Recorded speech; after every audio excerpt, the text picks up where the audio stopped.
এক ভায়া মাসুম এসে মুকসা গ্রামে 2004 সালে পাড়ি জমায়। হঠাৎ এক সময়ে তার স্ত্রী মিস্ত্রি আক্তার আত্মহত্যা হয়ে পড়ে। তারপর হালিমার জিয়া জামাই এক মহিলাকে নিয়ে পালিয়ে যায়।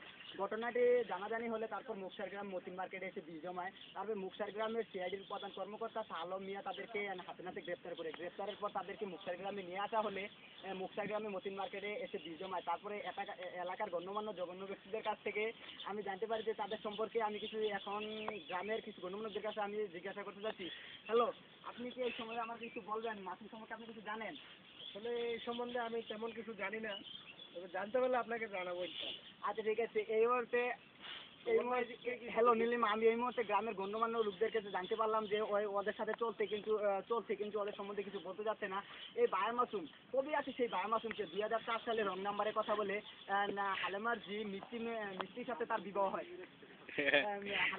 মিষ্টির সাথে তার বিবাহ হয়। পরে সে তার মহিলা আত্মহত্যা হয়ে পড়লে সে এত বড় মুকসার গ্রামের মানুষের মন জয় করে কিভাবে যে মানুষের মন মুকসার গ্রামের মানুষকে মানে অসম্মানিত করলো তা নিয়ে মুকসার গ্রামবাসী চিন্তিত।